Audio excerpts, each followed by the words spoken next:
Hi there, everybody. Welcome to Shiny Entertaining. This is Dr. Shane talking to you live from Toronto, Canada. Welcome to Shiny Entertaining. I shut myself up. Damn it, I won't stop talking. Hey guys, so how's it going? Just gonna wait to see who drops by. We got one waiting. I'm pretty sure I know who that is. So I just wait. I'm just going to hum a little bit of it. I'm going to sing the national anthems. This is what I'm going to do because that's what they seem to do in hockey games and soccer games and all sorts of sports. We sing the national anthem.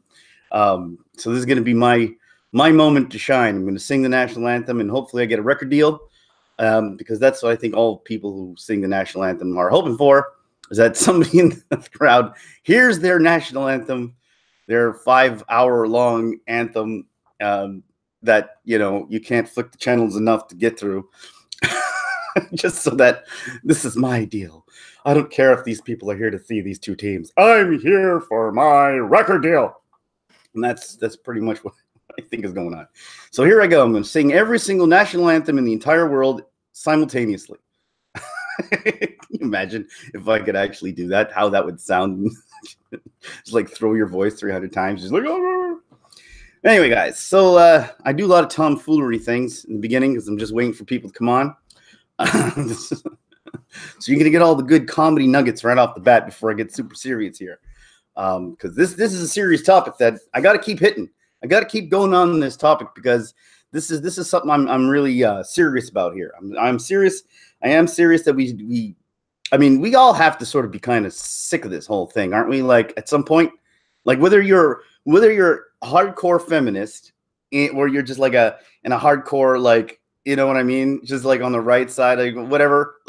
You just at some point you kind of just have to sort of like say, are we not tired of this banter, this consistent bickering, this misrepresentation of how we feel and how we truly are, and others talking for us, putting words in our mouths on both sides, because I feel like this is something that's happening on all sorts of directions. You have people who are like, telling us why we don't like certain movies because we're all sexist. And then you have other people who are just like, feminists or this and that and the other thing, or SGWs or this and that, when most of them are really good people who just want to do right by the world. And there are a few hardcores that are probably in it for other reasons. But in the end, I think if you all break down through the weeds, we just start carving through all the bullshit BS. I want this to be PG, really, for everybody. I muzzled myself there. We cut through the weeds of all the nonsense that surrounds everything. I think we can find that there is the nucleus of like, similarities that we can all sort of come to. And that's kind of what I'm here to do once in a while. I want to do this. Yes, I like to talk about movies. I like to talk about, whatever things in the media. But at the same time, I think it is important that we consistently try to come together. Won't you think of the children? Won't you please just think of the children? Because I think lost in this whole thing is sort of like the future of like what we're sort of giving to our kids. Because I'm starting to get a sense that our kids are kind of confused and they don't know what to believe or how to believe or what to think. And at some point, we just sort of have to take a pause for the cause and just sort of reflect on what we're doing here. Reflect on whether we can actually come to terms and come together as one. I believe the children are our future. Anyway, enough of that. So guys, I'm still waiting for people to join. A lot of times people join in later, but if they don't, that is fine. Everybody's probably busy, and that's fine. I'll continue on my merry way either way. It don't make no difference. So that's sort of what I'm doing today. And I mean, we could discuss about other things too if you guys want to discuss other things while we're talking about that. That's fine. But that's kind of my main thing. I think we always sort of have to remember that we are people, number one, regardless of what we think, and what our politics is. We are all people. We're all living the day-to-day life. We're all trying to go to work. go to school, you know, put food on the plate for our families, and you know, and also think about our future. Think about our own personal future, what we want to be, what we'd like to achieve, and at the same time, you know, what we want the world to become. And at some point, I do think if we, like I said before, if we get it to the heart of this matter, I think we can find that we have more in common than we believe. But we just have to listen, and that's sort of the thing. We're not listening to each other. And from our side, like I'm going to start with my side, because if we're like where I stand on this whole thing is I'm not particularly anti anything. I've never been anti. I'm pro. I'm a pro everything. I like people. I like people who. I mean, I understand. I'm not the type of person I don't judge. I'm not a judgmental human being. I don't judge people for the way they think or how they feel about things. I usually feel like if you think a certain way, most of the time, unless you're like some kind of troll that just likes to be contrary and wants to see people squirm for the sake of it, that's fine. That's all well and good. You can do all of that. Wait a second, what's going on? Why is my computer seems to be frozen in time? I'm not sure. You have you have my vote. I'm pro-life. Well, yeah, pro-life. I mean, we can get into that discussion another time. that's opening up a whole kettle of worms. Hey, Guy Harrison, by the way, thank you for coming. Yeah, we're. I lose my train of thought every time I go to the comments for some reason. So what was I saying? Yeah, so like I said, I think that at some point though, I really wish like I could get a feminist or some SJW to come on. I feel like that's the one thing I will say about this, okay? And I don't care what people think about this if you're pro or against. So my personal view is this. Like I was talking about my personal view, but my personal view is this. I'm pro everything in the fact that I want to see inclusivity, and I do want to see more, I'd like to see more roles for women. I think I'd like to see certain things, on both sides. We have to look at it both sides. But like we do have to change a few things. The world isn't perfect, and there's always room for improvement. And to sit here and say that the world is perfect, we shouldn't change anything, that is flawed. But I mean, not to say that we're also in a place where we're all hurting. I mean, I think that there are parts of the world that are really bad, but I also think that the verbal discourse kind of is getting out of hand, and the fact that we're like, people are walking around in feminist movements with shackles, like they're in chains, with orange is the new black outfits. and it's just like, at some point, we got to also have reason. There is still improvements to be made in this world, but at the same time, we also have to admit that that things are better now than they've ever been for a multitude of people. So yes, and I know everyone, there's all this anti-Trump stuff, and there's all this anger still because Trump won, and then there's the pro-Trumpers and all that stuff. So there's that whole thing still lingering on the surface and underneath that is creating a lot of this as well. But we got to get past that at some point. Guy Harrison, it seemed in the 90s things were moving forward naturally, and now it seems forced. Well, that's something I do want to get at some point, because you have a point with that. And that's something that I feel like nobody sort of wants to bring up, because it's sort of like, I don't know, I'm not sure if that's what you're getting at, because what I'm thinking what I'm taking your statement to mean is that there's an underlining sort of forced division happening, a la conspiracy theory, which I'm not against that word conspiracy theory, by the way. I like to say conspiracy theory with quotes because they do that. But I'm not anti-conspiracy theory. I think conspiracy theories have been around since humans been around, Even in your family, there's conspiracy theories. Yeah, and it's like, we could talk conspiracy theory or conspiracy fact. It's only a theory until it gets proven as a fact. And so that's why I think people say, well, it's a conspiracy theory. Yeah, but it's only a theory until we can call it a fact. Smollett guy, someone came out and said, no, he's just faking it. People say, oh, shut up with your conspiracy theories. But then you proved that he was, it's conspiracy fact now, because it happened.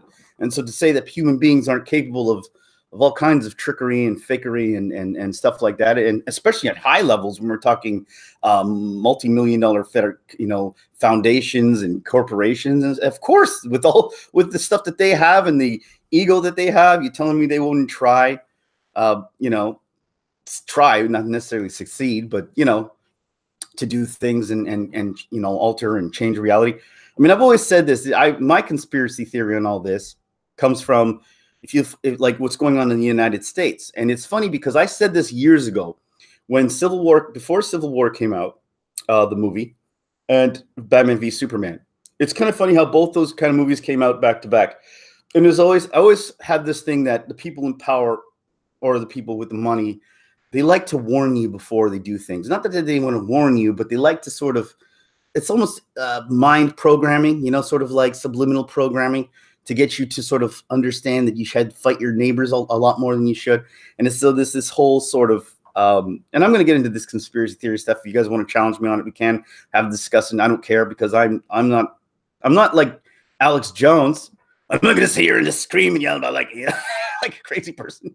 We can have this. I'm not resolved and resigned to say that I know anything for certain, and we should all listen to what I have to say. I'm just saying we should be open-minded to, all kinds of weird possibilities, and we never know. And that's why we should always be skeptical about everything. Whether you're skeptical about a conspiracy theory or not, we should still have the discussion about it because that's what freedom is about.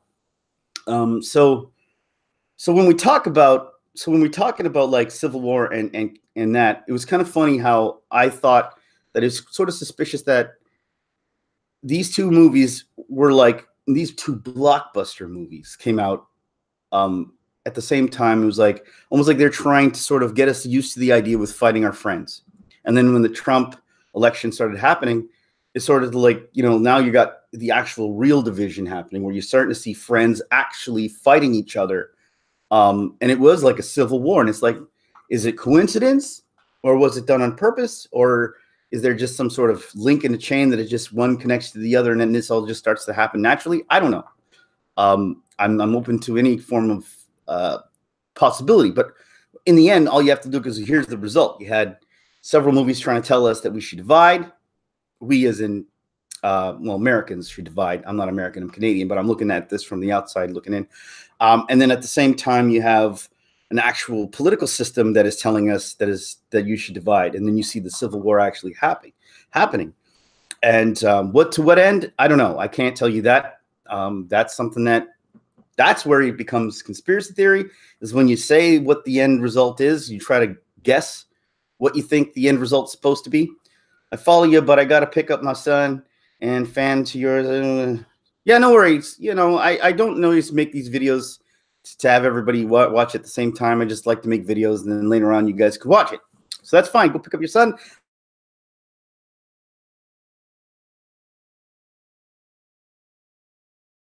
So back to what I was saying. So that's just sort of out there, right? Like because I don't believe things. I just sort of say them as like possibilities, and then we can discuss them. And if proof comes out later on that what I said is true, then, or what people say is true, then we can discuss it then. But I still think that these things are all possibilities. Now, where we are right now is in the world is where we are definitely divided.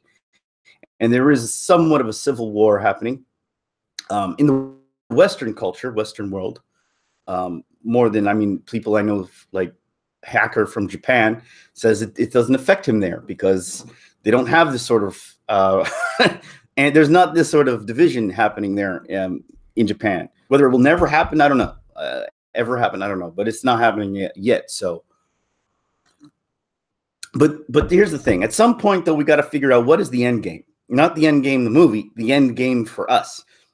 It's kind of interesting how I'm talking about our particular end game, and the end game movie is coming out. So again, who knows? Link in the chain. But so what is our end game? What do we want to see happen? What do we want to see? If you're a feminist and you identify as a feminist, or you're an SJW, or you're, social justice warrior, what is your end game? What do you want to see happen? Is it just like, oh, these are our list of demands. I want to see 50% women in everything. I want to see this. Okay. Now you have these lists of demands, and in any kind of negotiation process, you're going to have someone else saying, well, here's our list of demands, and we want this, and we want this, and we want this. And now you take the two demands on each side and go like, well, these are non-negotiable, and this is non-negotiable. We're not negotiating with you. And so now it becomes, name calling. And then I don't care what you have to say. You're not seeing it from my side. And the other one says, well, I don't care what you have to say. You're not seeing it from my side. Which one is which? I don't know. We'll put ears on the on on one of them to differentiate. Hang loose, bro. No, I'm not a Luciferian. Don't go saying, oh, look at him, he's a Luciferian. No, it's funny. Anyway, so point is like we get together. When we discuss these things, it always turns out on Twitter to be name calling. You guys suck. Da, da, da, da. And then there are people who actually, especially in the feminist side, because I've noticed a lot of people coming out. I think SC Reviews did a video about it, about a former SJW coming out saying that he's sort of ashamed at how the role he played. I mean, he still holds his values, but he says he's ashamed at the role he played because he realized that he was being he was kind of being hypocritical because everything he was sort of trying to fight against, he was becoming, and he didn't see it while he was in it. It wasn't until he saw it from the outside perspective that he started realizing when he started getting it toward him. Okay, this is when the serpent starts eating its own tail, right? That's sort of when you start seeing that people start to notice things. Wait a minute, it's happening to me. And that's sort of the selfish way we all kind of are. It's like if it doesn't happen to us, we kind of tune out to it. So when the same rhetoric, like when you start attacking people for their beliefs, or not even for their beliefs, but for things they just said accidentally, or we look at the history of someone's Twitter account and we go, in 1995, you said that all Puerto Rican people should move to, in some joke that you said, maybe it wasn't even taken serious, it wasn't even meant seriously, but you said it, it was stupid, you took it out of context maybe, and they just threw it out there. I don't know why I said Puerto Rican, it just sort of came out. And so you say that now, and then you become the social justice warrior like years later because you saw the truth. You became woke. I saw the light, and now I want all of the Puerto Ricans in America. I'm just throwing it out there. I don't know. It's just you get to that state, where you become just sort of in your own bubble that you created, this force field of like, I talk and I only want to hear my own point of view on this and nobody else. And you start to believe that so strongly that it becomes something, like I said, the whole word identify. See, that's a troublesome word for me, because when you say, well, I identify as this, and I've always had a problem with the word identify. I have a problem with language itself, because all language is just sort of subjective. And even though we can say, like at one time we couldn't say, like for instance, midget at one point was something you could say, and now you can't say it because that's offensive. So then we said a little person, and that became offensive. So now we have to say dwarf, and that's going to be offensive. And then it's going to be like what it's just how it's used becomes like, if it's used in a derogatory sense, that word becomes no longer valid. So if I start using, so I could use the word, any word, and use it in a derogatory sense, and it becomes like if I just say yellow, you're yellow. I like the color yellow. Yellow is great. See my yellow crayon? That's wonderful. And if I just start running around saying, hey, you're yellow. You're yellow. Look at this yellow guy. He's so yellow. Yellow in his face. You're yellow. Now you can't say yellow because, because yellow becomes offensive. It's how language is used, and a lot of times we look and we pick on words and we give it power when really it's just how we use it. And you could say anything. You can even just say nothing. Just say you, and that's it. Right away that something mean was meant in that sort of hint at anger. But so what are we gonna do? Say we're gonna ban the front face, growly face. We're going to ban this face because this face is offensive. It's how it's used. And so that's why when we talk about language and we start picking on things and we take everything out of context, it becomes, we live in this sensitive society where we're just trying to find problems. And on Twitter, that's why people say, why aren't you on Twitter? Because you have to be very careful. So careful with language on Twitter, because if you say one joke that's somehow off color and taken in the wrong way out of context, you know, you could have a barrage of just like angry Twitterites just, you know, pecking away at your head. and you're like, that's not what I meant. I just meant this. And then it doesn't matter. You're kicked off Twitter because of something you might have said that was taken out of context. And that's sort of where we're sort of headed with this, right? On that side. But then you do have to sort of be somewhat careful too, because I mean, if you outwardly say something stupid because you think I don't care what you have to say and what you feel, I'm just going to say what I want anyway. Blah, blah, blah, blah. Freedom of speech. And that's fine. Freedom of speech is all well and good. But there's a freedom to attack something you've said, because there's if you're freedom to say, then it's like the old Western rules. You know, you're free to do what you want, but I'm also free to punch you in the face or challenge you to a pistols at dawn. So if you want to say what you want to say, it's all well and good. But here we go. Pistols at dawn. You got to ask yourself one question. Huh? You like Donald Trump? Well, do you? You know, we get into that sort of thing. We sort of have to. So that's what I mean by it's sort of gone to a point where it's extremely out of hand. And I'm saying there are people who are like I said on the SE reviews, who a guy said he was ashamed because he was part of that whole movement of not really caring about what the movement was about anymore. He didn't care because when you become a social justice warrior, which I think the term, if you identify, which I said I hate that term, because to identify with something means you're putting your identity into it. Okay, I'm identifying, so my identity is this. And once you put your identity into something, that becomes part of you. And once you put that part of you, you no longer want to change that part, because self-identification, when we identify with something, it's sort of we put ourselves into that, and it becomes personal attack. So it's like I identify as a social justice warrior.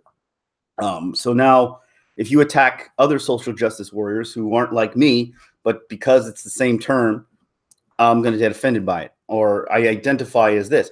I don't know why we have to identify as anything. Why can't we just be us and just kind of be malleable and move along as we go along? We're never the same person.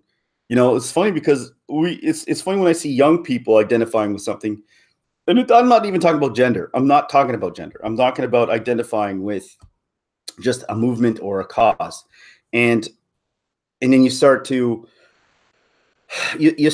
grow your whole way of life around that, because I feel like this is a cause that I want to identify with, and I'm going to kind of like throw my eggs into this basket. I'm not branching or expanding my horizons into thinking of multiple different things. And so when you do that, you put your ego all into it, and then when someone challenges your ego, your mind goes into fight or flight, and you just don't accept it. It gets very what's the word I'm looking for? It gets very personal, and you just want to attack. It's like they're taking a shot at you if they're taking a shot at your movement or what you identify as. So it becomes something that even though it's not necessarily derogatory against you or on a personal level, but you're going to take it personally. And so that's why we get this real anger on it. And it's the same thing with people who are Star Wars fans, or people who are like, we identify as like, for instance, if you're saying, well, I identify as an old Star Wars fan.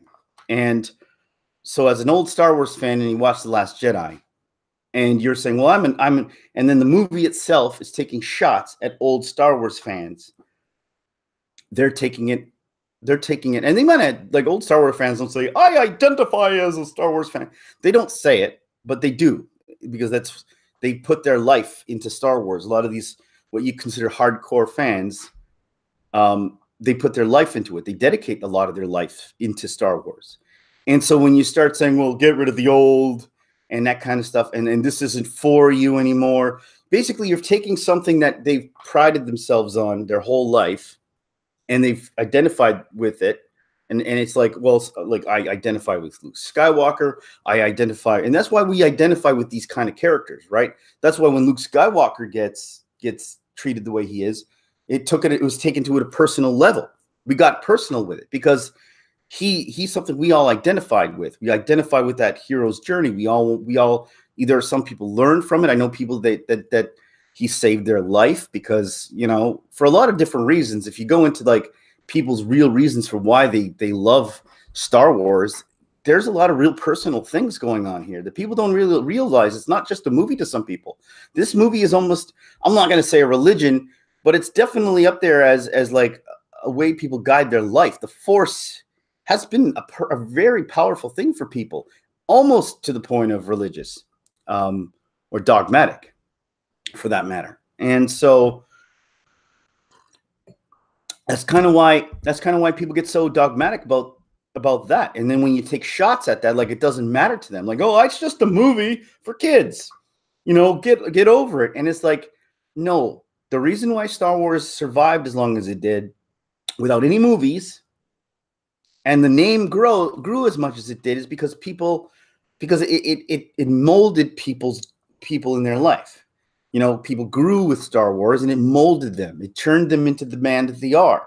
And now when you say, well, we're going to come out with this, and now we're going to change everything that molded you to the man you are now, it's basically attacking the man he is now. And you expect people to just be okay with that because you said so. Well, it's time for change, everybody, because we need to change it.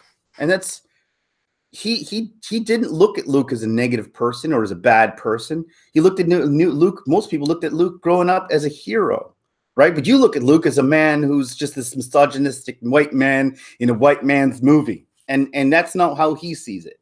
That's not how a Star Wars fan sees it. You understand? A Star Wars sees it from just a personal level. He's not seeing it as this representation of white power. He's not seeing that, or this representation of anti-feminist anything.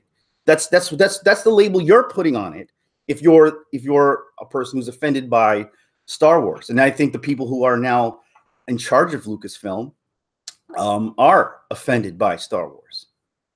The old Star Wars, they're obviously offended by it, and because they're not looking at it, and they don't care what the fans think, because they say, well, you just don't like change. That's all it is. You're just racist and sexist. You don't like change. And it had nothing to do with the changes. I think and that's where, again, you see the whole discourse starts to break down, because then people are no longer speaking the same language. You're talking about one thing, and they're talking about another thing. And you guys are sitting here saying, well, you guys are just haters, and you don't like Captain Marvel, you don't like this, you don't like that, because you're haters, and you're afraid to grow. And that's what you want to tell yourself, because you want to validate what you're doing. And they're just saying here, listen, most people, there are some, okay, I will grant this.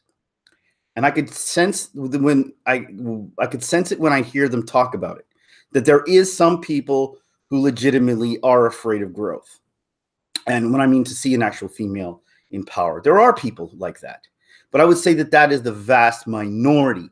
That is a huge minority of people. And I'm talking like in the 0.1 percentile of people who are that way.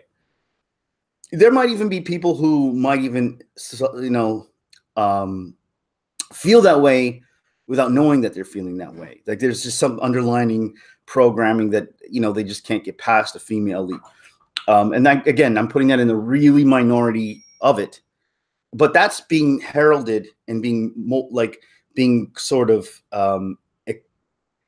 dwelled on as the majority, or that's what everybody's thinking, because it's sort of the extreme, right? We take things to extremes. We think this is the extreme point of view for the haters of Star Wars or The Last Jedi, and this is the extreme view of people who are pro, who are basically social justice warriors. So we take always the extreme aspects of the two, and we dwell on those, as opposed to realizing that they're the minorities, right?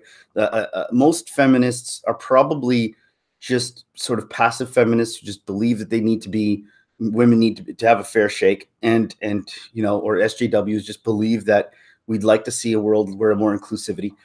And then there's the hardcores that have taken it up as their personal cause and their personal, they just sort of mold it into their being, and they want to push it regardless of what the outcome, because they don't really at that stage, they don't care about whether it benefits, the world. They just care about it benefiting them and their social stature.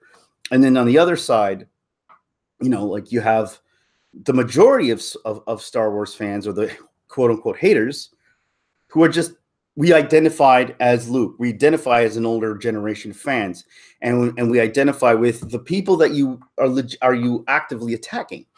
And so when we're saying, well, we don't like a lot of stuff people would have forgiven in the movie are now being not forgiven because it became a personal attack. And since we grew up identifying as a certain character, and you're telling us that this is wrong and you're wrong and everything you believe is stupid and you need to grow up and you're just a man baby and all that, these little attacks. When you say that, you're not listening to them. You're not listening to how they feel in the same way that like maybe somebody who's like, maybe there are people out there. Like I do believe, like when you see the Me Too movement come out and you saw all the, like the amount of actual ridiculous sexist stuff, and not just sexist, but just heinous and disgusting stuff coming out of Hollywood that became hard to ignore, as far as, the way women were treated. That I think most people were like, wow, this is disgusting. This has to change. But then you take that movement and it always gets pushed to the extremes, and then it becomes people lying, and then it becomes people exaggerating, and then and then it just sort of muddies the water because that's what nature of people are. You take a movement and then you just, you get too carried away with it. And then it's sort of, and then people exploit that. At some point though, we got to get past all of that. We got to get past all of that, all of the surrounding stuff. See, in the people who you would consider to be the haters, they're now no longer caring anymore. And I see there's actually a movement of people who just don't care about being inoffensive anymore. They're like, you know what? I'm not caring about being offensive, because if I'm careful, I still going to get called out for anything anyway. So I might as well be as offensive as I possibly can be. And so they're going out there to sort of stick it to you just for the sake of it. And I see a lot of, I'm not naming names, but I'll see a lot of people on YouTube that have channels that they don't care how pervasive they're being. They're doing it on purpose because they want to prove something to the other side.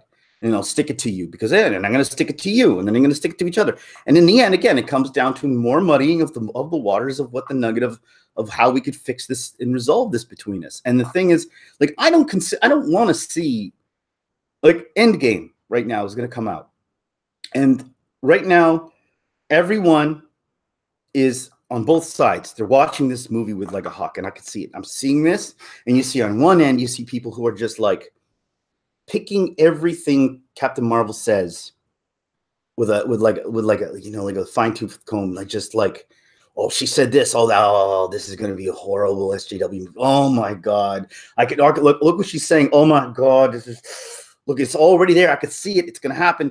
Everything that I hated about Captain Marvel and everything that I knew was that I knew they were going to do this, and it's looking like it's going to ruin something that I looked forward to this whole time. And now this becomes a self-fulfilling prophecy, because now we start noticing in all these little things, it starts to build, and then that's all you see at some point, because your brain starts to code that way, and then you start just coding the negative stuff, and then you don't see the positive stuff. And on the other side, it's the same thing. They're just waiting. Look at these man babies.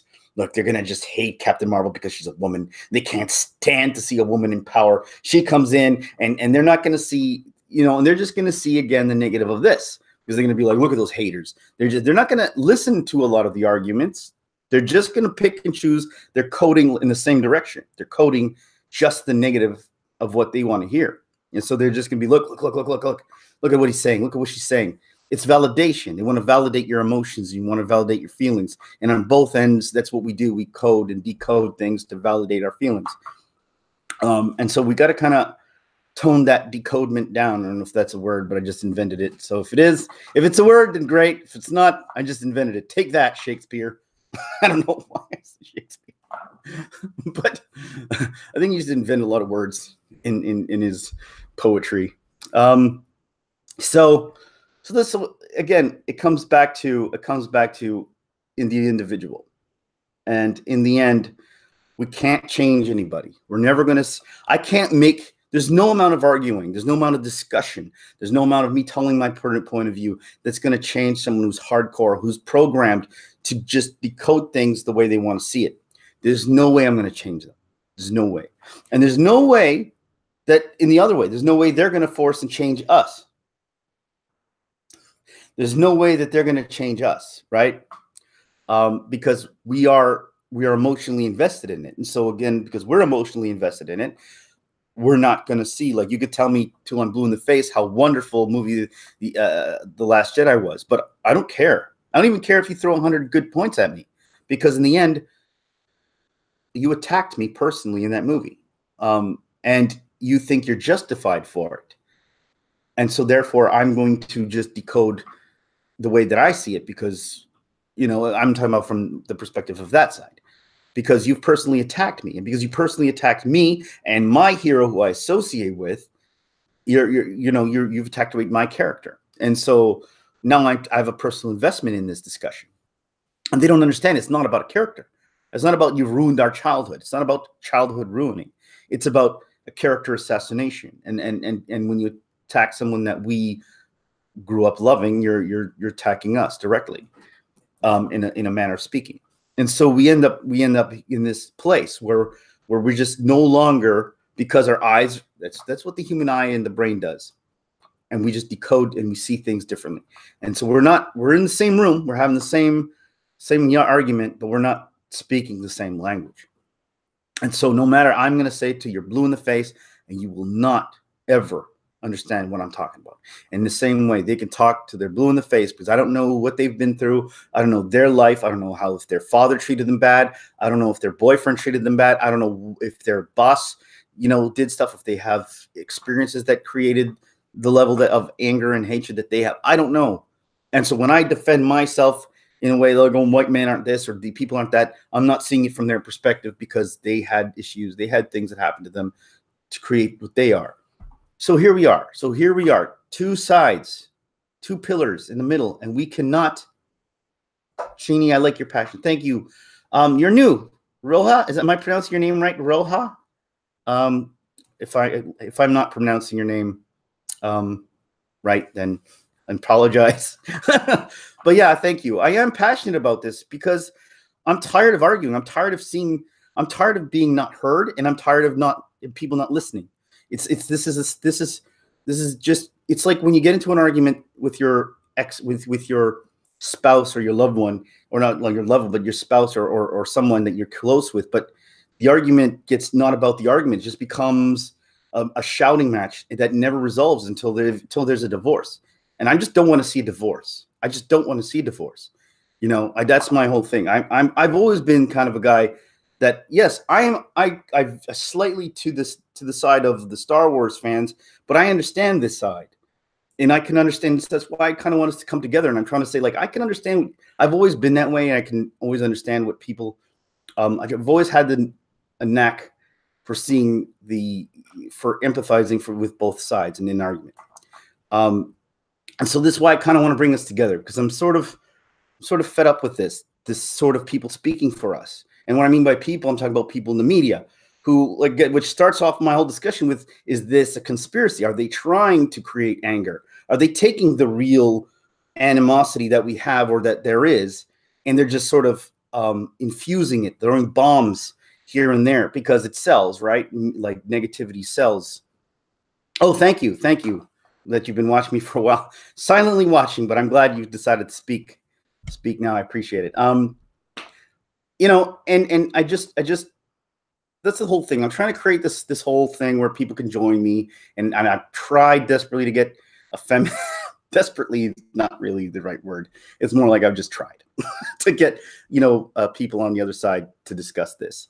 And I'm not going to attack. That's not what I'm about. I'm not going to be like, whoa, boo, boo, boo, boo, and try and throw their words. I really want to hear what they have to say, and I really want people to actually engage in a discussion, and then we could maybe somehow understand each other. But so far I haven't been able to get anybody on. Can you imagine there was one person that you could just get on? Like, I would love to get Brie Larson on, Just have her sit down and be like, Brie Larson, tell me what you feel. Tell me.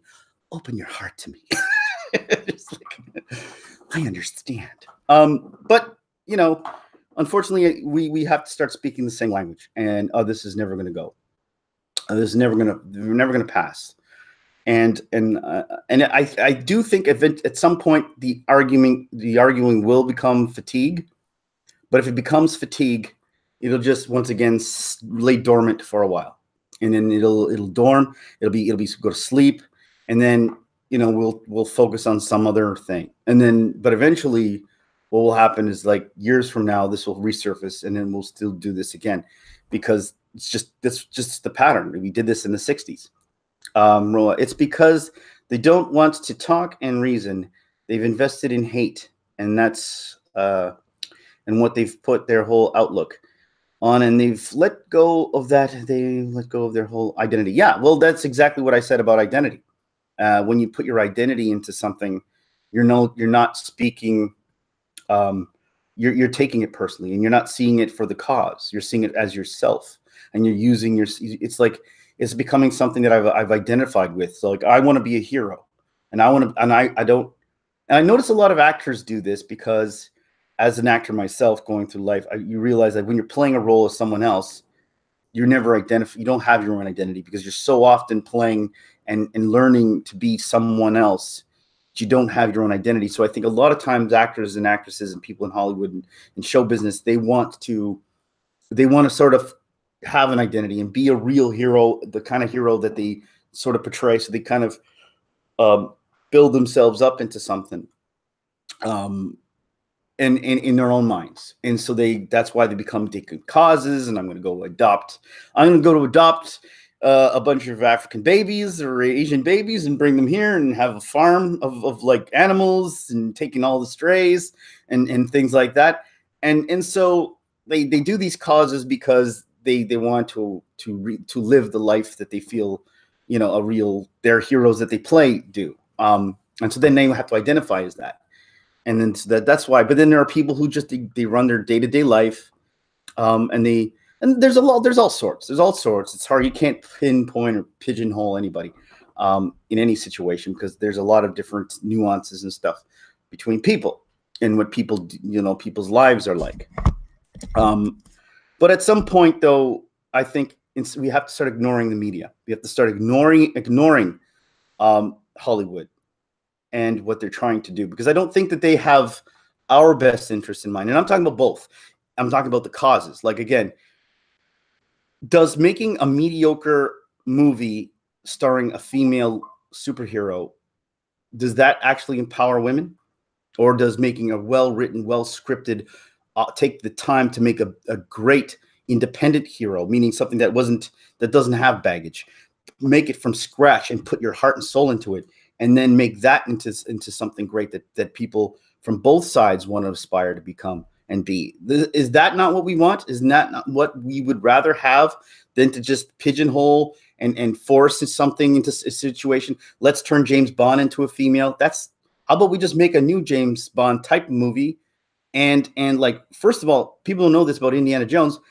Indiana Jones was written, what's his name? Steven Spielberg wanted to make an American version of 007, and him and George Lucas discussed it, and George Lucas had an idea, and he proposed it to Steven Spielberg and said, here's Indiana Jones. Although it wasn't called Indiana Jones, it was called Indiana Smith. and they didn't like the name, so they changed the name. But it started off trying to make an American version of of 007, because he has this dream of always wanting to direct a 007, and British directors and British producers didn't like the idea of Americans, producing or directing their movies. They wanted to keep it British and pure. And so, but that's how that came about. But if we didn't have someone to say, they didn't say, well, let's just make an American 007. They did something completely different, and they grew it and they became something. And so instead of just taking, which is kind of a half-assed hack job, let's just take some other character. We'll repackage it because it's got a brand and it's easy to sell a brand that's there. So we'll keep the logo and put that on the side. The logo stays, but everything else, because the logo is what we're going to put on a package and we're going to sell it. They're missing the part where having identity means having integrity. Exactly.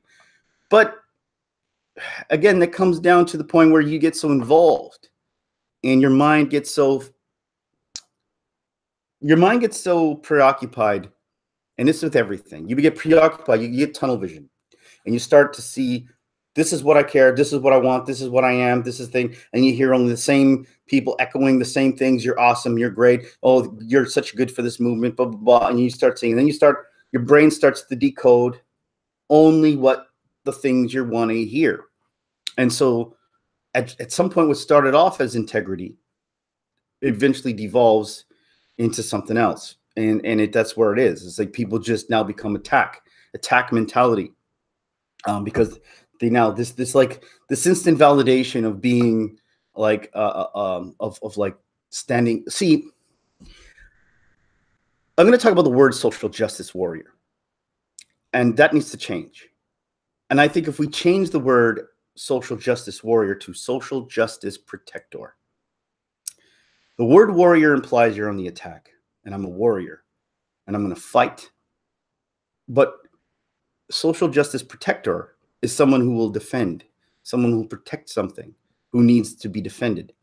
The fundamental difference here, you say, is one side is rooted in fear, in victim, in hurt, in a minority is unfair, leading to violence. So you are bad, you are hurting me.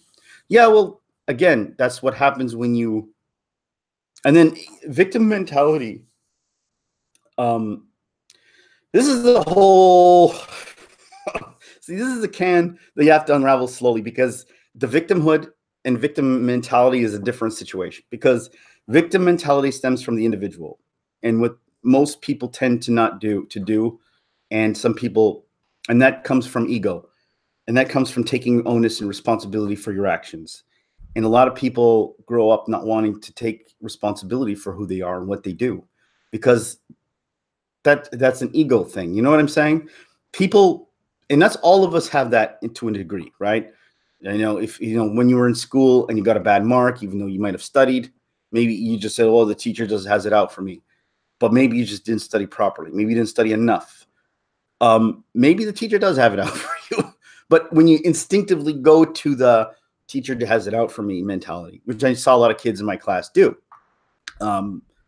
you know, and then you right away you start getting that chip on your shoulder. You start walking into places, and like if you're like, oh, you know, this group hates us and this group hates us, next thing you know, it starts becoming a self-fulfilling prophecy, and then you start again, like everything, it becomes an addiction. And when you start getting validation for, hey, passionate play, you were streaming, trying to catch up. Yeah, passionate play. How are you? How are you doing? I don't. I'm okay. I'm gonna try and catch you up very slowly or quickly here. Bottom line, fighting between this infighting, this culture war that we have is bad. Coming together and as one is good. That's just sort of where we've been, and we sort of discussed all the things in between. You're good.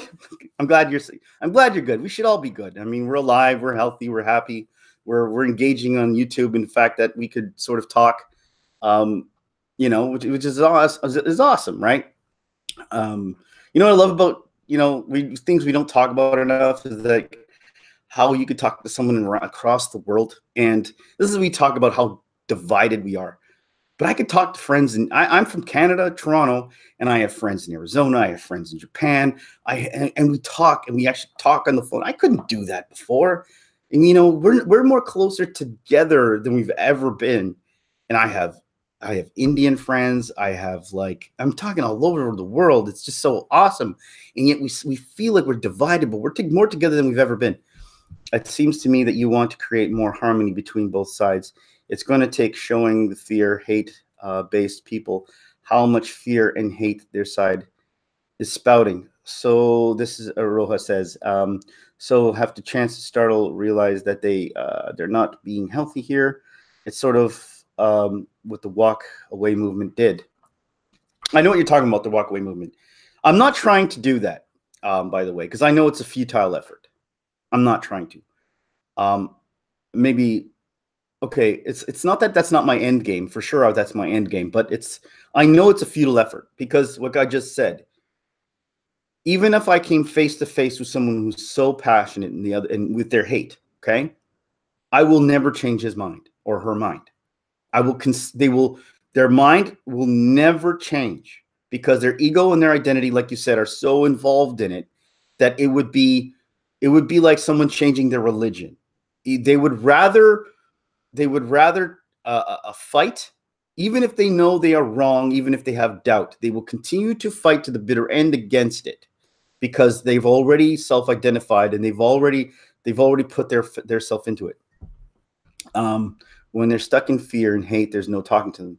No, there isn't, and that's on both sides. There's no talking to anybody who's. And I think yes, that side has more than this side because I think that there was more listening on our side, but on the side of like this anger, this animosity towards white people or towards that is not going to change until they themselves evolve into something into see it, but it's never going to. But we can't talk to them, you understand, and they're a minority, and that's sort of what we have to understand here. And this is really what this is about, because I understand that out of 100 people there's probably 25%, and I'm being generous because I think 25% is way too much. Probably we're looking at less than 15 to less than 5% of the people who are that hardcore and that hateful.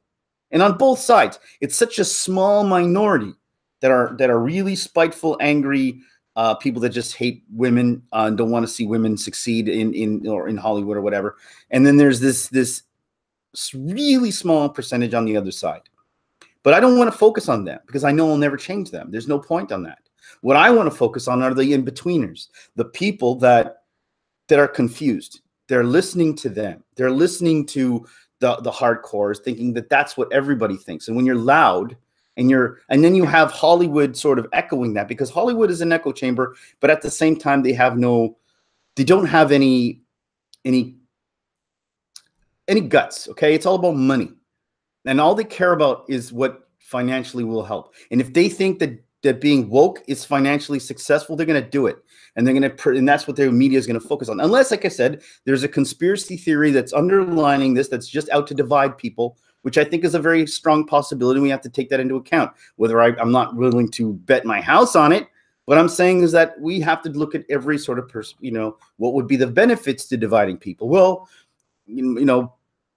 monarchies and stuff have always tried to divide the peasants because they want us to fight amongst ourselves as opposed to, take them down. And I think once we decided at some point where we were going after the 1%, and then we kind of rallied about that, people rallied around that, I think that sort of scared them. They're like, whoa, whoa, whoa, whoa. We can't get people together.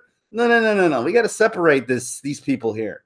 And that's just a theory. I'm not saying I'm not going to sit there and just argue like Alex Jones. I'm just saying it's a theory. You put it out there. If it's true, but we have to take every. I'm a guy who likes to see from every perspective. So that's one perspective that I am seeing it from, and I've seen evidence to support that, because a lot of stuff doesn't make any sense, even financially. It doesn't make sense. But if you're taking it on the mainstream sort of philosophy, then it's just about whatever makes money, whatever will help the media grow. Negativity always helps ratings on television. Negativity sells, and it's also what do you call it, for marketing purposes. It always they say bad publicity is good publicity. So who cares? Let's just keep this fighting going, because people are talking Star Wars, people are talking Captain Marvel, people are talking Endgame, people are talking. So they just use these talking points to build their, to make money off of us. And we sit here angry and yelling at each other for no reason. So I'm not talking to those people. The problem is those who are stuck in the hate are addicted to it. And if they let go for even a bit, it throws them back into their fear, insecurity, their feelings. They won't handle those. No, exactly. That's exactly right. When you identify as something so strongly, it becomes part of who you are. And so you'll never let it go. And so it doesn't really matter. And a lot of them are young, okay? A lot of these are young kids who were told something, okay? They were told something by their teachers who were probably, angry and bitter people. And I don't want to speak for everybody, but you know, when I was a kid, I was raised with a lot of girls, and because I had a lot of cousins that were girls. And there was 3 boys in my family, and the rest were all girls. And I think they kept trying to.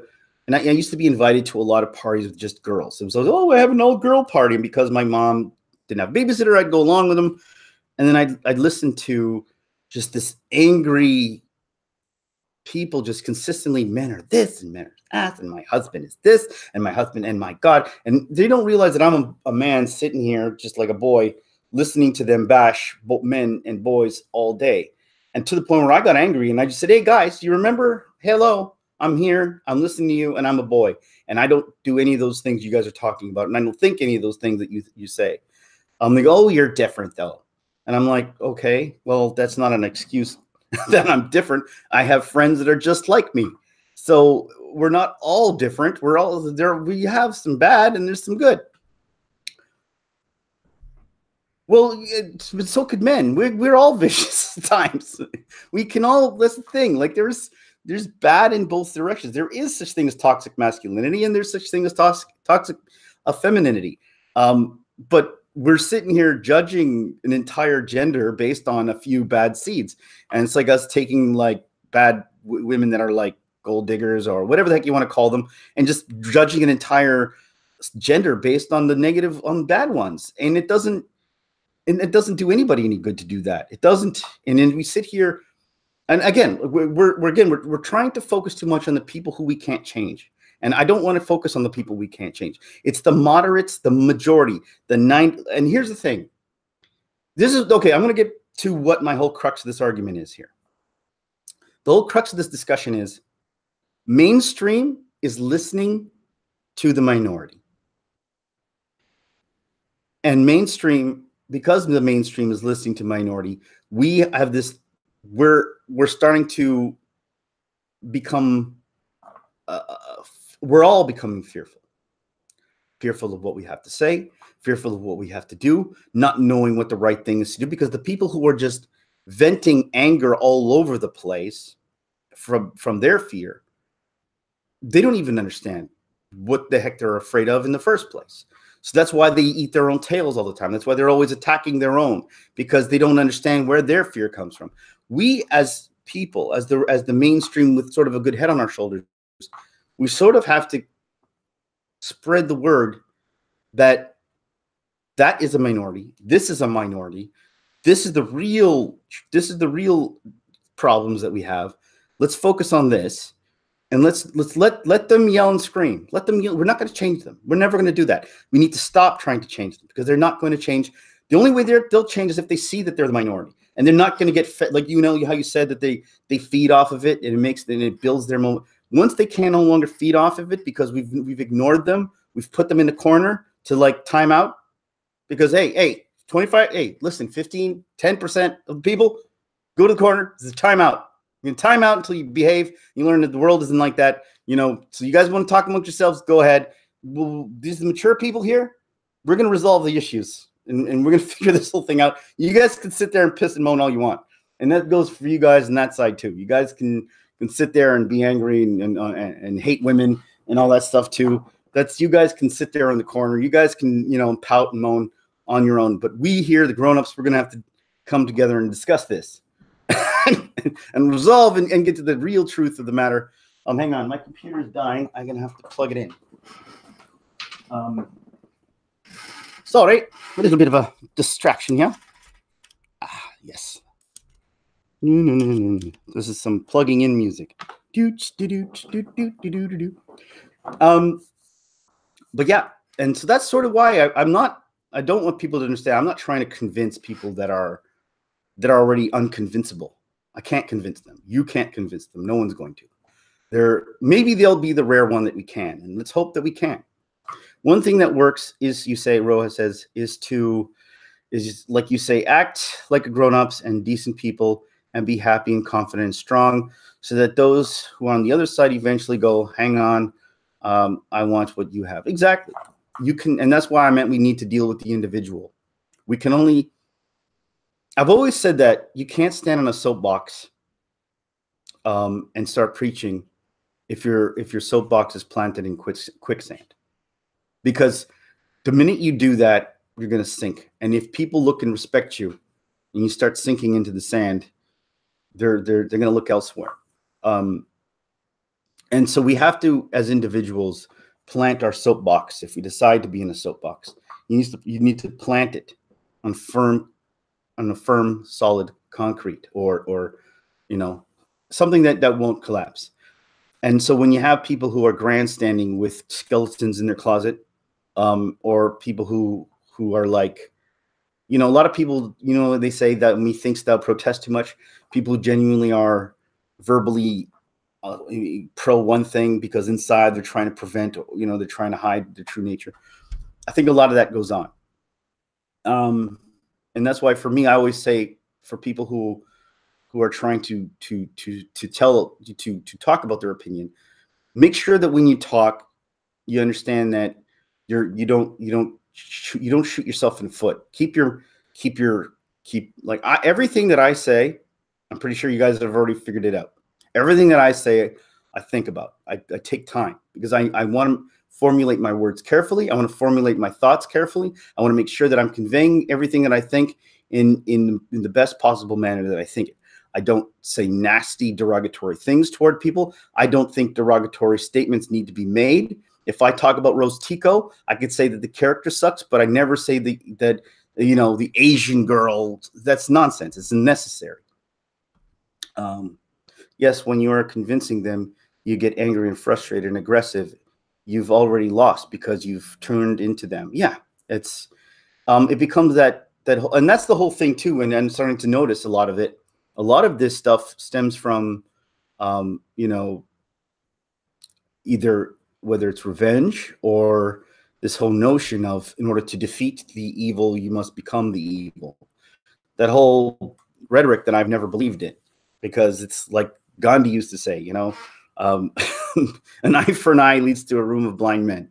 And it's just, and that's the whole thing, is we have to be better. I've always liked superheroes that are better. Like, okay, I'm not going to go into this whole thing of superheroes, but it's true. But when I was a kid growing up, superheroes saved bad villains. Even if their villains were going to fall down the cliff, they saw that they because their nature was to save. And they realized, like, people never understood when Superman snaps the neck of his villain, and they said, well, that's all he could do. What you've created is a superhero who is a villain, because Superman now snaps a neck. He's a murderer. And as a murderer, he has to live with that. And that creates a scar in his soul and a scar in him. He's now going to, it's like a soldier going to war. The minute he starts killing, he never comes back the same person. So now you have this pinnacle, this shining example of what righteous and good is supposed to be, with a huge scar of negativity in him because he had to kill someone. And while that makes for an interesting sort of character, story-wise, to a degree, it's not who Superman is. And so when you have this guy who's supposed to be the shining hope of the world, and he's got this emotional scar, normally a person will never live that down. He'll always feel guilt, and his actions will show that guilt. But superheroes also have a problem of taking evil people out of society and saying, you're toxic, you can't be around normal people. You all have to is spread pain, and you do the same with SJW crowd. But evil people are committing evil.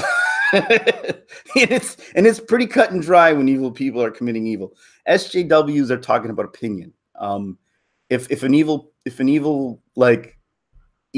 person is out to destroy, it's not his personality. He's not sitting there talking stuff. He's literally and objectively, causing, illegal acts and crimes.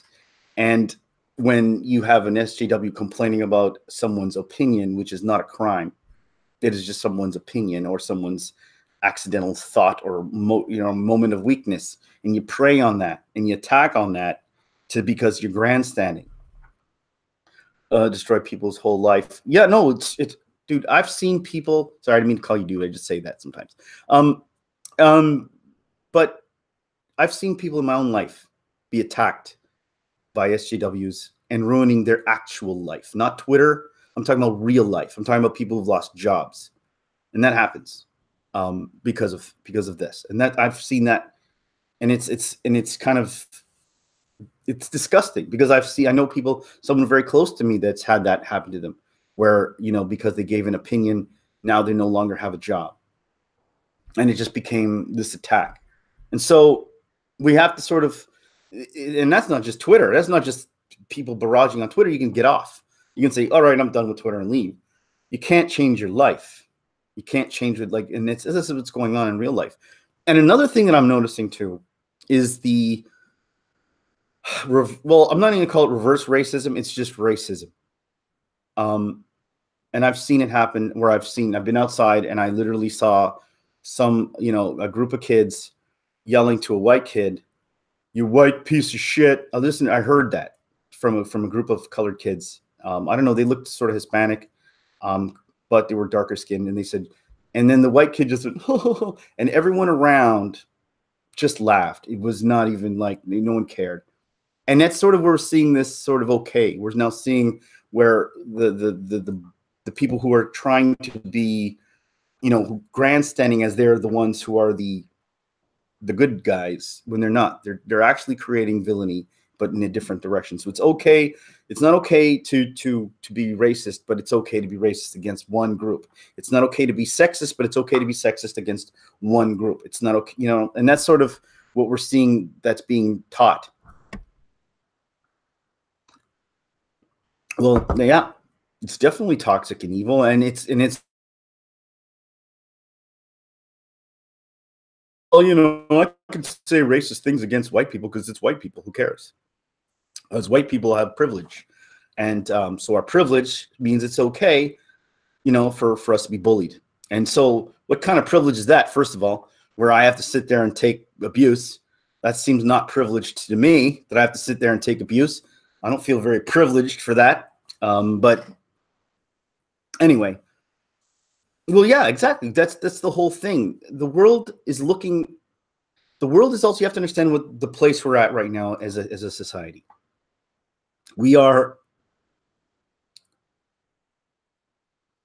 People can't afford houses.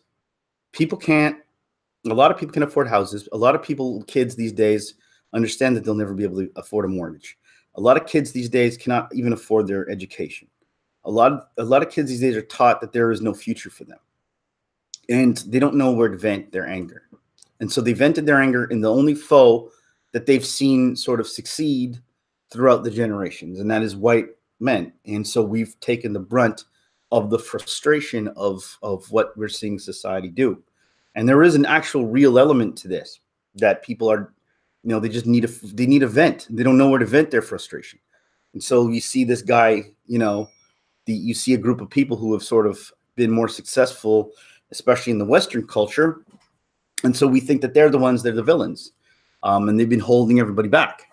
And so that becomes, again, the victim mentality. It's not about what we could do to change, but they need to change. And so it's this whole convoluted, there's just so much, there's not one or two aspects that we could say is this and that. It's such a complex thing going on. You're missing the core there. They're not venting frustration. They're taught to be victims and blame others. And so they've taken no responsibility. No, they've not been taught. Well, they have been taught, but they've also been groomed, not just taught. Think about something. We call them millennials, because they were born and died. You know, I think, yeah, if you hit adulthood before the year 2000, I think you're not considered millennial. But if you do after, you're millennial, right? If I'm not mistaken. But just look at what people who were raised from the beginning of the millennium, the new turn of the century, what they've had to sort of deal with. Right away, we had Y2K. Y2K, 1997 became a thing. We talked about it for several years. People talking about the end of the world. The end of the world is nigh. The end of the world is coming. You know, then Y2K says, "Oh, what's Y2K?" Well, computers are going to fall down. Planes are going to fall from the sky. People were genuinely terrified and fearful, and kids were taught that, oh my God, something might happen. Well, Y2K comes, passes, nothing happens.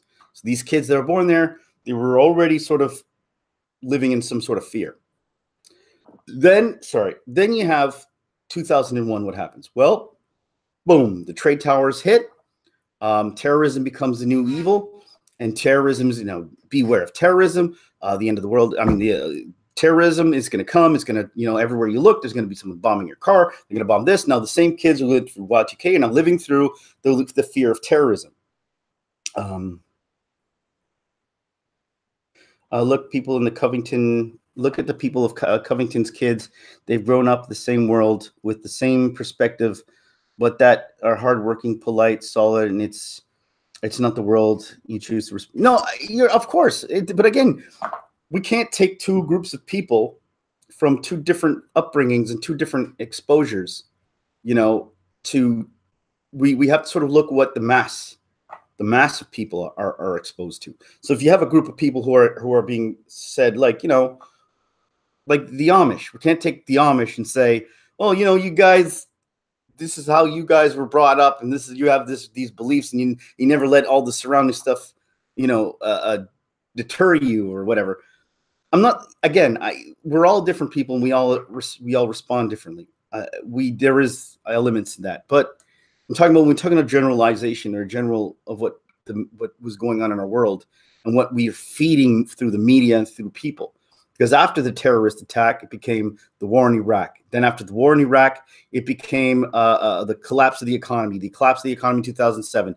That changed, and now people are despondent about that. Then we see the Japanese tsunami, and now it became climate control. And then the movies are reflecting it. And zombie apocalypses everywhere you turn, vampire movies, all this darkness surrounding it. No wonder kids are brought up nihilistic. And I'm not saying, there are always going to be pockets of positivity. There's always going to be pockets of people who are going to, and that's good. And that's awesome that we could do that. But when we're talking generalized sort of look, fear versus joy fundamentally with any group, that's the big difference. It's causing the divide. But fear is so easy. Fear and anxiety is easy to fall into because you don't have to work hard. You have to work hard to be positive. You have to work hard to sort of psychologically. You have to work hard to be positive. You have to work hard to sort of fundamentally pull yourself out of depression. I mean, we've all suffered depression. We've all know what depression feels like, and we can easily just fall into it. I've done that. I've sort of found myself many times just thinking of things and going, there's no point. And it's easy to just follow through with that. Or what leads people to hate. Exactly. Fear leads to hate. Hate leads to suffering. I don't know, that whole speech. Right? That's that whole speech. Sexism leads to SJW. Exactly. And it's like easier to fall down the hill than it is to pull yourself up the hill.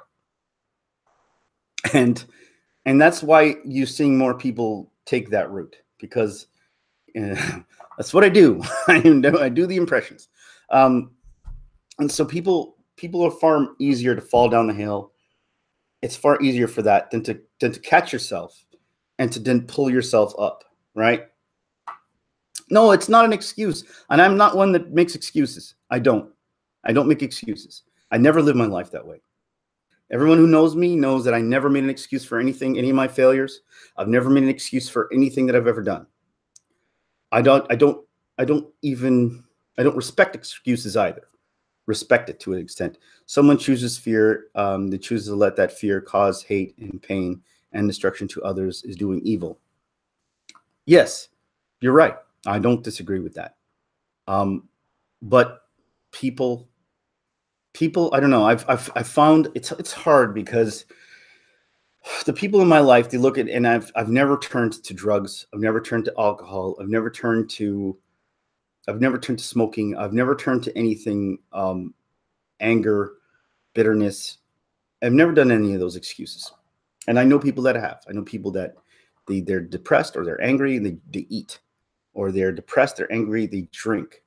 And they hide in weed, and they hide in different ways. And that's how they cope with depression. That's how they cope with anxiety. And I can't judge people. I don't judge anybody's life. I try not to. And if that's what you need to do to cope, I'll try to help you through that. But but it's just, it's sort of, we're not all built the same. Not everybody's built with the same fortitude. And I don't know why, but I wish we could be. Maybe it's how we were brought up. I don't know, but we have to sort of understand that there are differences in the way people feel and how people cope with things. And so we sort of have to help each other out in that way individually. Like you see your friend who's falling into depression and getting into, abusing alcohol or abusing something, you try to help them out. You understand that that's what's happening. And yes, it's not an excuse. It's not an excuse to be a drunk. It's not an excuse to abuse your wife. It's not an excuse to do nasty things or be hateful. There is no excuse. But at the same time, it is what it is, and it's happening. And so we sort of have to fight what's happening is not helpful. We sort of have to understand that that's what's happening. Now we have to get past it to bringing them up. I work with people for a living, and my whole experience, if you take away one reason to be afraid and angry, they'll find another. Because it is an addiction. You're right. It's 100% an addiction. People become addicted to fear, and anxiety is an addiction. They don't know it's chemical imbalance. It's a chemical reaction to that they've created over everything we do. Every emotion we feel releases a chemical into our system, and anything that we feel, long enough and hard, like people who are adrenaline rush junkies, they like the adrenaline rush. It releases a chemical that they into their system, and they become addicted to the adrenaline. So they want more adrenaline activities, and everything becomes a depression. Is like, you just need more of that good depression chemical inside of me. Just people don't understand that that's what's happening, but that's what's happening. But again, we're not all built with the same fortitude to pull ourselves out of that, which is why we sort of have to help them do it. And I don't believe in excuses just like you do, but we do have to, but we can understand but we have to sort of understand them from that perspective before we can pull them out of it. You understand? You have to see eye to eye with someone in the same level for someone to respect you, not respect you, but to understand you. Sorry, not to understand you, but it's like if you look at me and you say, well, I want to change you, but I don't think you understand who I am. So I'm not going to listen to what you have to say. I don't think you understand what makes me who I am. And because you cannot relate to me, I don't think you can possibly help me. You understand? So we sort of have to, even if we feel we sort of have to somehow come down to that level in some form, and then relate to them and cling on to them in that way, and then pull them up. I don't know. Maybe I'm being naive. I don't know. Maybe I'm just being naive. It could very well be. Like drug addicts, they refuse to see that they have a problem. Of course not, because they can't change it until they've hit rock bottom a lot of times. It's unfortunate, but that's just the way it is. They have to hit rock bottom or they never will. They just continue to kill themselves. And that's another part of humanity. We have this innate, we become, I've had family members that were so addicted to alcohol that even when their livers were failing and they were in the hospital, were still asking for alcohol. There's just no way to change people. Some people, but we can't abandon them all. And maybe there are some that will. And my whole thing is, again, that's a minority, but we have to, most of us aren't in that category. And we sort of have to focus on the positive. We sort of, not the positive. We have to focus on the majority of people who might be SJWs and who think this sort of way, but they're not really, they're just listening. The people that just listen to what they're being told. And because the mainstream media is saying this, and because their side is saying this, they believe that 100%. And so they're not really listening to because they don't want to hear that side. But that's because they don't know that other side exists, and they're not looking for it. So we sort of have to pull them into understand. Marvel comics, and not just Marvel comics in general, and cartoons in general, again, are being brought up by these people who are inside Bethesda, the video game company. Yeah, again, it's sort of invading us in our media. This and even though these small minority people are in there, because the so self-righteous sort of thing that we've created that surrounds this, people are afraid to speak out. So even if you have someone who works for Bethesda who doesn't believe in the SJW propaganda, they don't believe in it, or the hardcore of it, They don't believe in it, but they do believe it to an extent, but they're not as hardcore. They're afraid for their jobs because, again, we've created this environment where the minority is somehow empowered and have more power than the rest. Oh, Gillette. I don't even want to use their words. I hate when people started. I said that I made a video about this, about like after Gillette came out with their ridiculous commercial, and then which didn't even reach the actual airways. It was just online. I think it was just a ploy, and people fell for it. And it was like, oh, Gillette, Gillette, Gillette, and everyone's posting their videos with a giant Gillette sign on it, and I'm like, you're advertising for them. You understand that you're falling for their trick. They wanted you to think that way. They wanted you to like create a controversy over it, and now everyone's talking Gillette. So as you said, Rose says it's hitting rock bottom that allows them to, and anyone watching, a chance to realize that they need a change. Exactly. And that's with any situation. You have to hit rock bottom. We as people grow through pain, and it's the sad things we do. You grow more through pain and through failure. And as cliche as it sounds, it is true. Pain and failure usually produce the most passionate things in us too. Like the best songs, the best movies, the best things usually come from something that scarred us inside. And so, yeah, you have to fail and you have to hit yourself rock bottom before you can pull yourself up sometimes. And a lot of times, sometimes it doesn't work. Sometimes they go beyond rock bottom and kill themselves, and it's become suicide. And it's a sad when that happens, but it's unfortunate that has happened. But that's you always have to learn from experience, and no one can ever change your opinion. You have to learn from experience. Like the guy from SC Reviews, who I was talking about, who said that he was a hardcore SJW, used to troll people online, used to go and attack all the time, and he was part of bully tactics on Twitter. He said that it happened to him, that he said something, and then someone attacked him from his own community, and then he became a victim of the things that he was victimizing others for. And only then did he realize that he was wrong. And then he decided to change his ways. And it's sad that it has to come to that.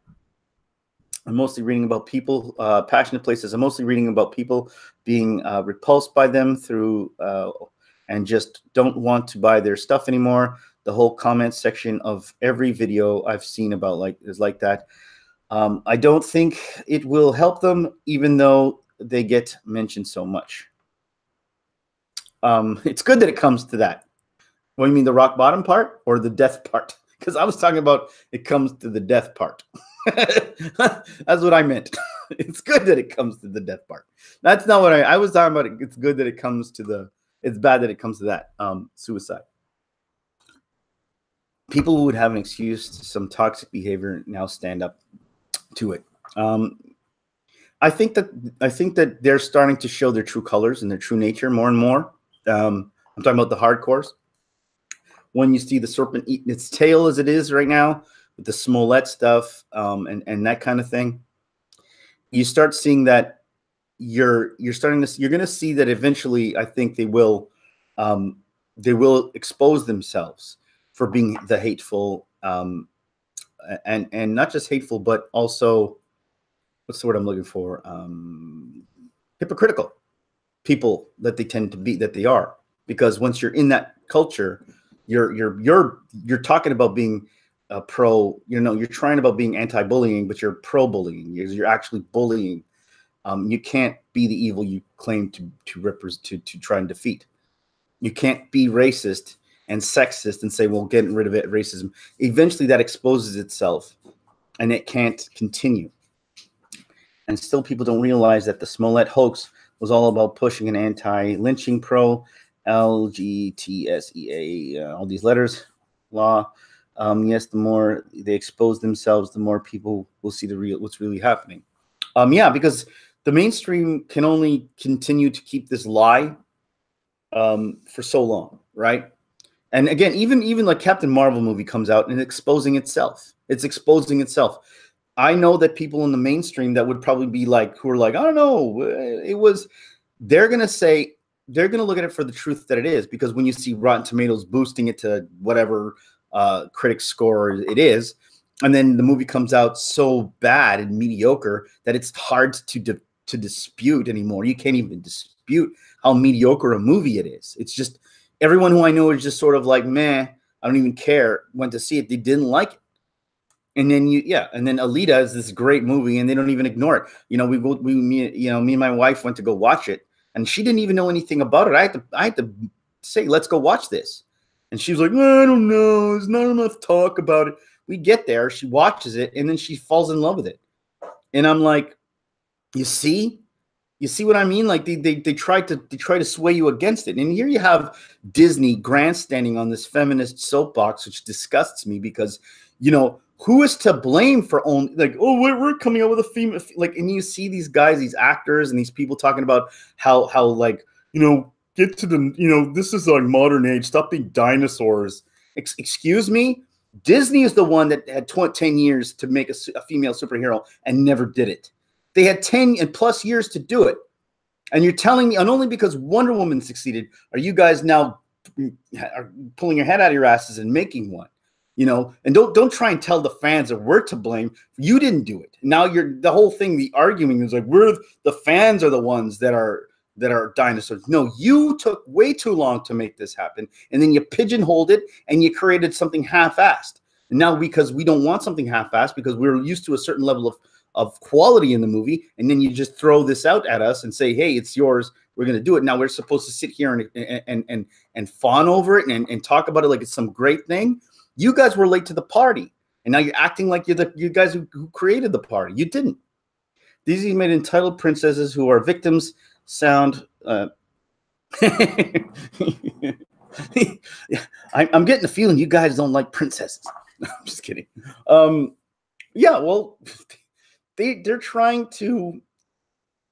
Know just sees money, and Disney wants to. They think that the way to make more money is to be inclusive to everybody. And they know they're taking for granted the old school Marvel fans, that they're just going to be there at all times.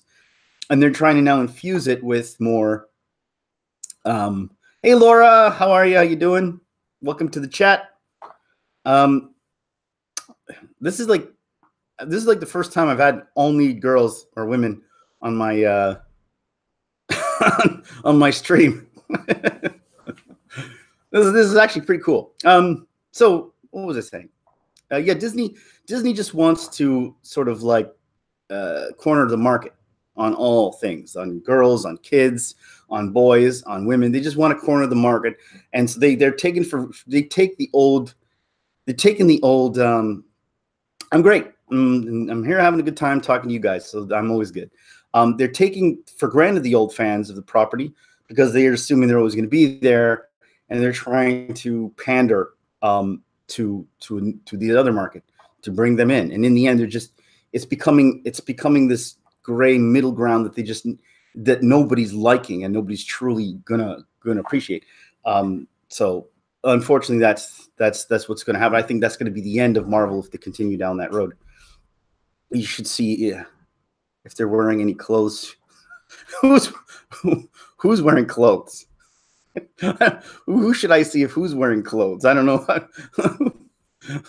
I don't know who's wearing what clothes now. I know I'm wearing clothes. Just from the neck up, from the bottom, I'm all just boxer shorts. Ever wondered, like, if the news anchors are just sitting there and then just got boxer shorts and their high socks? That's just what I'm doing here. Below this is just boxer shorts and socks. Yeah, I don't. My wife, she listens to these things. I don't think she'd appreciate me doing that. She'll be like, I listened to your stream. What's all this about looking at to see if they had clothes on? But you guys, if you guys feel like telling me what you guys are wearing, go right ahead. That makes you feel better. I make all my YouTube videos naked, you say. She's probably on her way home now from work. So but she was listening originally, and she always tells me she listens. So I got to be very careful. Just kidding. Blurring my nipples so they don't strike me. Yeah, me too. I don't think anyone wants to see my nipples, unfortunately. But yeah, how did this get to this discussion? We went from talking something serious to discussing people's nipples. It just sort of hit a rocky steep. Susie in your has a near 50K channel. Who has Susie? Who's Susie? Who's Susie? Has a near 50K channel. Well, if who has 50K channel, I applaud you. I would love to have 50K on my channel. I'm not there yet, but eventually I will. It's the Susie effect. Who? Oh, so Passionate Play, you've got 50K. That's awesome. Congratulations. You want to share? That'd be awesome if you shared. I'm just kidding. I'll make it on my own Steam. Thank you very much. That's just how I do. But yeah, no. Anyway, but okay. So I want to just like get back to this discussion. So, here's the thing. I have this plan. It's the nipple, I think. Oh, you mean the nipples? That's why. Maybe. I think if I showed my nipples on camera, I think my counter will go to a negative. I think that's just what will happen. It will go to a negative count. Less people wanting to engage. I liked him until he exposed his nipple. I don't understand what that's all about. I don't really care for the nipple exposure. And then I just start losing people. But anyway. So anyway, yeah, well, I wanted to talk about also like the thing that I'm trying to do going forward with my channel is I want to create a movement with a group of people on YouTube and people on Twitter and all this stuff. And what I want to do is I want to create a character that is universally loved. And I don't want to do it on my own. Rob and Luigi, how are you? I don't want to create a character that we all sort of can work on together. And something that I feel like I'm working on a documentary, sort of documentary kind of thing. It may not be that good, but I'm working on it nonetheless. And it's supposed to be about how to build a character and how to build a character properly, and something that we love and something that we can all sort of associate with, because we have this thing now where they say you have to be, it has to be a male for male to associate with, or it has to be transgender for transgender people to associate with, and it's just not true, because stories, it's irrelevant. Like, it's irrelevant. Stories are good stories, and if there's some compassion, if there's something in it that we can all sort of relate to, in some part of our life, regardless of where you are, will relate to that character. And it really doesn't matter. It could be a female, it could be anything. It just, the character itself is what makes it, not the gender or the sex. Would you want this character to be an animal or a human? I think a human, because I feel like animals, I want it to be as relatable as possible. So that's why, while animals tend to be fun, but they're something that you can't all relate to. I think something like, at some point you're like, it's an animal, so it sort of takes that away. I want something that's, at this point, I'm leaning towards a female, because I still don't think a female's been done right in a long time. Not that it has never been done right. It's been done right many times. Just recently, I think we've lost what real female characters are.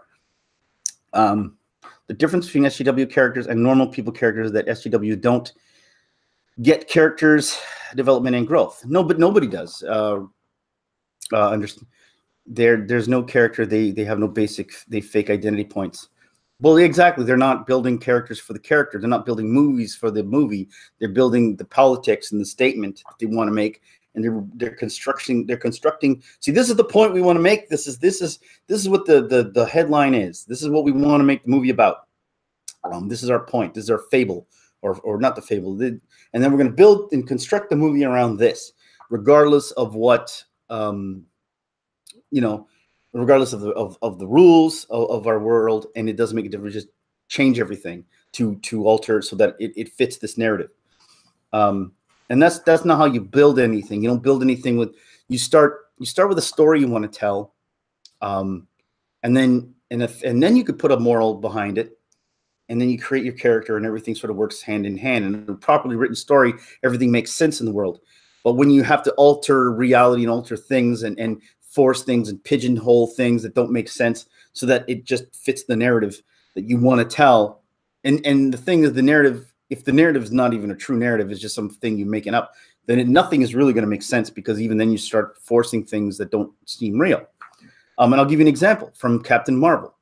I never, ever felt, they tried to tell me as often as they could that she was maligned and she was put down.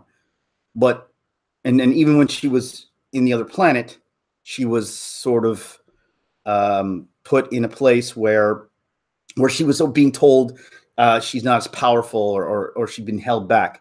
But yet, even as held back as she was still more powerful than everybody else. She still had the powers of fire in her fists. She was still strong, even though they were trying to keep her down, she was still more powerful than everybody. So it didn't resonate. This whole wanting to feel compassion for her was hard, because you didn't make her weak. She was strong the whole time, and she was, impertinent the whole time. There was no moment where I felt compassion for this character. YouTube, some theories on Rey is a Sith, and it makes sense. Yeah, Captain Marvel's riddled with issues. Yeah, well, I would like Rey to be a Sith, and I actually wrote, if you go back to my history in my video, I actually wrote a whole alternate Star Wars with not just me myself. I actually asked people from YouTube to give me what they thought, and I performed it, so you can check that out. And I made Rey a Sith. So I think I did. Rey. Oh no, did I make Rey a Sith, or I had a sister? She had a twin sister that was a Sith. But anyway, I would love her to be a Sith right now. That's the only way to save her character. Ever notice a Carol Danvers? Carol, this is like the elephant in the room in her. Carol Danvers is her name. And what's the name of Supergirl? Does anybody tell me the name of Supergirl? Because isn't it Kara Danvers? Isn't there some ripoff there that no one's talking about? But Supergirl, I think the name of Supergirl is Kara Danvers, and Carol Danvers is. Why does nobody talk about the obvious ripoff? But anyway, that's just sort of my extra there. So guys, that's what I'm trying to do. I want us to get together on these discussions, and I want us to and I really wish there would be somebody from the SJW community that would join us, because. And maybe we could just have an actual polite discussion and have it not devolve into some kind of animosity and argument. I'm not sure. Let me go see. Yeah, I think it's Kara Danvers. I think that's her name, and it's kind of weird. It's a big thing. And I sort of want us, when I'm ready, and I say like I really want to get a group of people who are interested in making this character.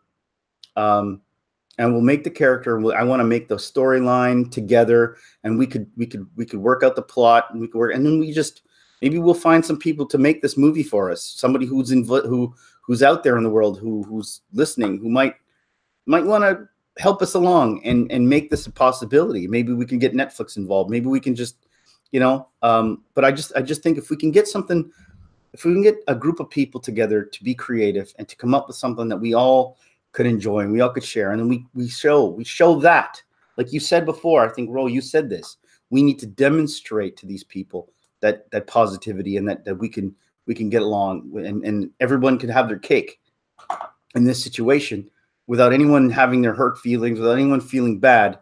We could do this, and we have to grow this community.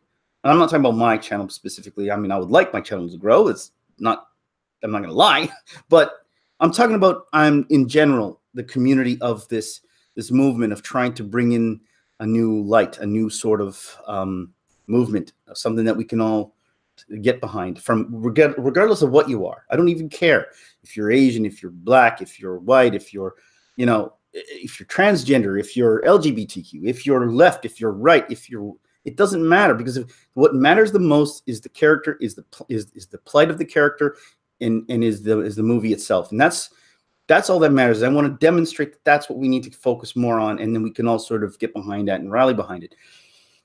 Be a magnet of light. Yes. Thanks, man. I really appreciate it if you subscribe. If you guys have a channel too, let me know. I will subscribe back because that's what I'm about. I'm about give and take in this world. I try my best. Quit being so modest. If your channel gets massive and you're sharing something light and inspiring, your message gets more people. Yeah, of course it does. I'm not denying that, but right now I'm nowhere as big as I want to be, or as I would like to be, and I kind of have to remain some form of modesty, because I can't come out there talking about what I want my channel to be, and it's not. It's just this little channel right now, and hopefully it does grow. And I'm growing. I actually am growing doing this, and I'm actually. Before I used to put these, I still like putting together comedy and stuff together, but like I feel more passion and happy doing these kind of videos than I do doing the other stuff. So I love to do that. And you know what? I'm so glad I get new people like you all the time, which is just I love to see new people come onto my channel and we have this discussion, And I don't like a lot of people, they just talk and then they don't talk to the people. Don't talk to the. I'm not picking on anybody who doesn't do that, but I like to talk to people because that's the whole thing. When I'm talking to a camera, doing a video on my own, there's no feedback. I'm not getting anything in return. Netherlands gang here, by the way. If you like that, Netherlands gang. I don't know what Netherlands gang is. I don't know what that means. Sorry if I don't understand that. You should want to be big. Of course I do. That's why I'm doing this. I mean, I want to be big, but I'm not pushing myself to be big without Europe. That's what you meant. I thought there was like an actual gang of people from Netherlands just walking around. Yo, with the Netherlands gang, just, I don't know.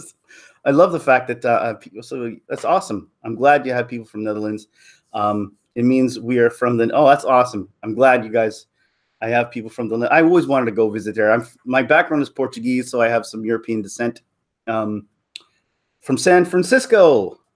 Awesome. That's one of the only places in the United States that I really want to go see. To be honest with you. Actually, that's not true. Wookiee Lives Matter, how are you? I'm glad you guys all came by. I will subscribe to your channel. So Passionate Play, you have a channel? Let me know this because I do kind of have to go as I got to cook for my wife. It's about time and she's going to come home and I'm going to have nothing on for her. And I got to cook some dinner.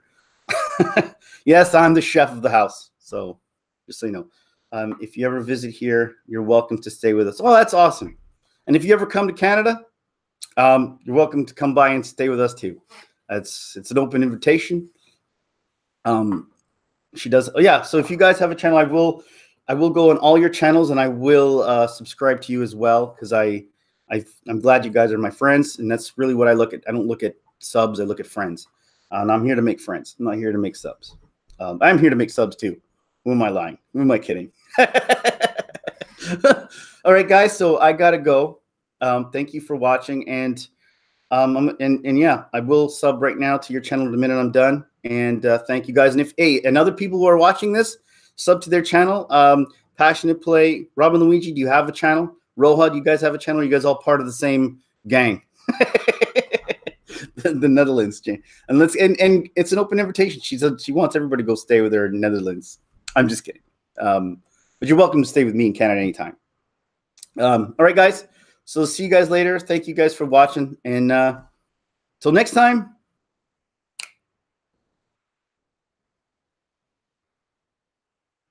All right, I'll check you out. I'll hit the notifications.